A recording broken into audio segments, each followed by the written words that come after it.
My amendment is no budget, no pay. I think it's common sense. If we can't do our jobs and get a budget done, then we shouldn't get paid. It'll go in escrow, just sort of like what happened to the Coast Guard in this last shutdown.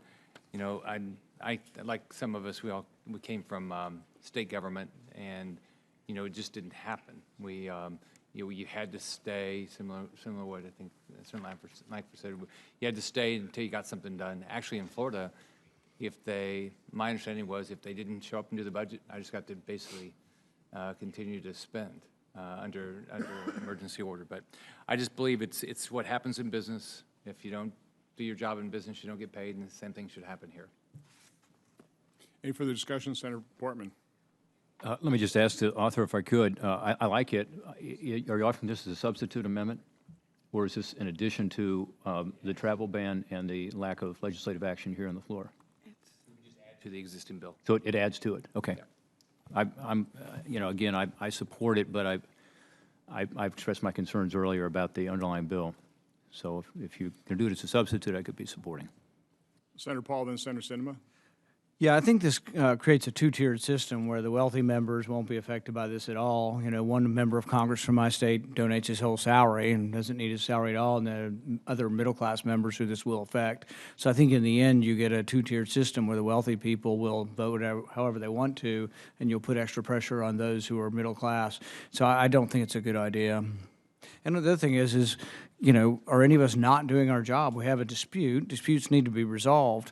Most of these disputes, and this is the other thing with sort of the travel ban, when we finally make these deals, you've heard McConnell say it many times, this is between the president and the Democrats, you know, this is between, you know, it's the top leadership that makes these deals, and the rank and file. It's like we show up every day for work, but we don't have a way to resolve this, and we're usually given an up or down on something, to me, that I always vote against the spending bill because it's always too much money. And so that doesn't mean I'm not doing my job. I'm just presenting my opinion that I was elected to present. But I don't think anybody deserves not to be paid if they're showing up for work and trying to do what they're doing, you know. So I object to it. I think it's the wrong approach. Senator Sinema.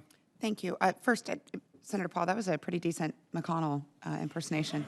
So I appreciate it. Wasn't that good? Yeah, I mean, I said pretty decent. But if someone has a better one, I'd love to see that. I'd like to offer a second-degree amendment to this act that would hold Congress's pay accountable. I support Senator Scott's work on this amendment. My second-degree amendment, I hope, is to improve the overall chances of this legislation passing. So what my second-degree amendment does is simply clarify when member pay is held in escrow, and it eliminates the role of the Appropriations Committee in determining when an escrow period is in effect. Basically, if Congress fails to pass an appropriations bill and this automatic continuing funding goes into effect, Congress's pay would be held in escrow until a funding deal is reached, and members of Congress would not get paid until they pass the funding bills. And I would ask that folks consider supporting the second-degree amendment. So could I just request a conversation between the two of you in terms of exactly what the difference is in Senator Scott's approach versus Senator Sinema's? Check this out. We got a piece of paper. I like that. Somebody you make want to describe it, though, this. because I'm kind of a slow reader? The change that this second-degree amendment makes is to say that this is triggered with any kind of automatic continuing resolution. So members would continue to receive their pay if there's a different type of CR. If there's a CR where members of Congress passed it, took an affirmative vote to make it happen.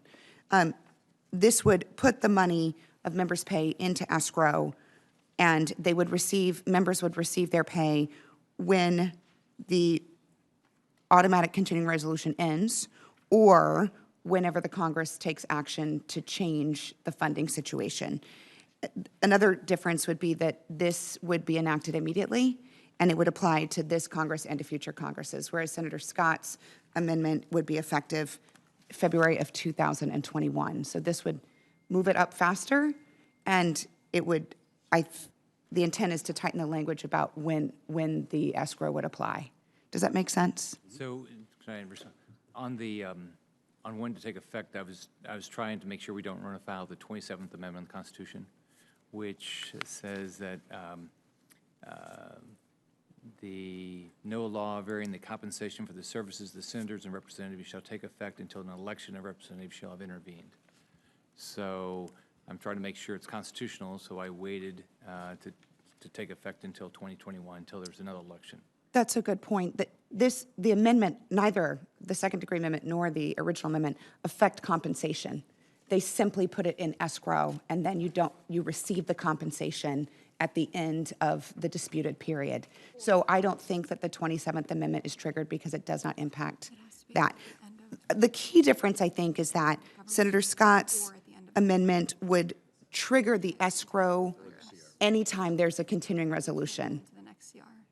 It can't go into The second degree amendment says that you only put it into escrow if it's an automatic continuing resolution. So if Congress were to take an affirmative vote to create a continuing resolution, doing its job, though not doing its well, then the no budget, no pay would not be triggered because Congress would have taken a vote. Senator Romney. Senator Paul, in my view, makes some very strong points, very effective points, which is this affects different members of Congress very differently depending upon their financial circumstances, number one. We're all just moving into your house. Number two. You're welcome. which Might have to one? clear that. Whichever one you have free. We can't travel, though. We can't travel. Yeah, you can't travel. I guess it's the Who said meeting Margaret one then. Steinfeld? Number one. Number two, I'm very concerned about the precedent that we set of not paying members of Congress for votes they might take. I just think we have to ask ourselves, do we want to start using pay to put pressure on people to vote a certain way and have people make their decisions in part upon getting more money for themselves, getting their pay so they can stay in their apartment or buy their food. And number three, the other point that Senator Paul makes, I think, is very strong, which is that these discussions are being held by a group of 6 people, not a group of 535 people. And having 535 people have that impact on their lives, I think, is not a way to get the job done. Senator Scott? Well, first off, I completely understand the issue of some people can afford it better than others. But the private sector works just like this. Like you and me. Yeah, but the private sector works just like this. I mean, I ran companies. If I did the wrong thing, people didn't get paid. And so and everybody got hurt. And when we have a shutdown, when people that work here don't go to restaurants, the people that are working based on tips don't get paid. I think the reason I believe in this, I think we ought to tie it to compensation. We do it in the private sector every day, and we ought to put as much pressure on ourselves to get something done as we can, even though it's never, in business it's the same way, it's never under one person's control. So I think we're all in together, we ought to push and force us to work together better. I'm shocked. I can tell you, I've been up here 6 months, I'm shocked how little people work together.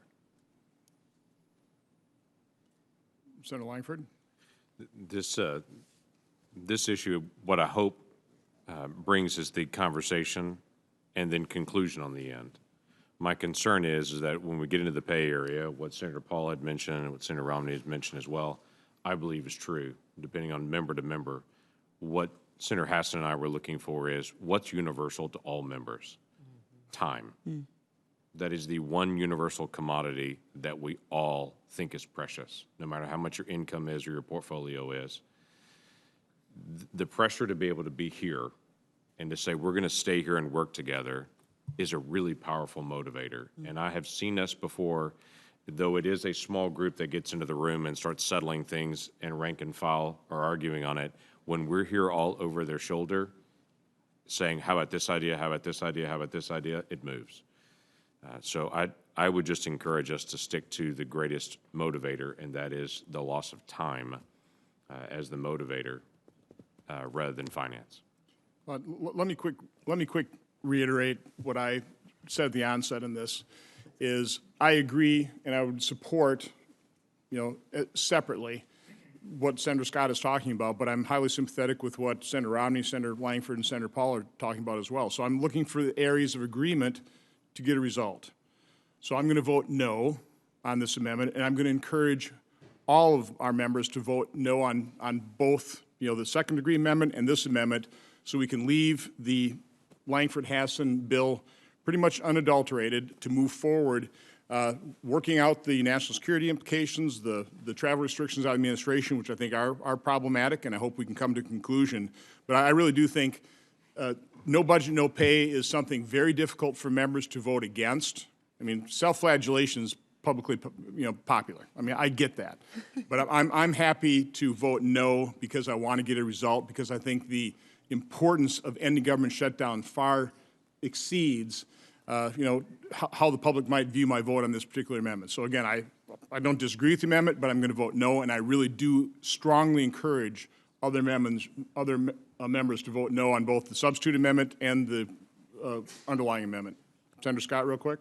So first off, I guess you want to make sure that I was okay with Senator Sinema's changes. I'm fine with those changes. So that would be what we would vote on. You can adopt it by UC and then vote. So I would ask unanimous consent to adopt Senator Sinema's substitute amendment or second-degree amendment to Senator Scott's. And then we'll vote on his. Oh, okay, we're voting on some of those right now. So is there any objection to adopting Senator Sinema's second-degree amendment to the Scott amendment? Hearing none, so ordered. If there's no further debate on the amendment, Senator Scott's amendment, the question is on its adoption. I imagine we're going to require a roll call vote. And the clerk will call the roll. Senator Portman? No. Senator Paul? No. Senator Langford? No. Senator Romney? No. Senator Scott? Yes. Senator Enzi? Yes.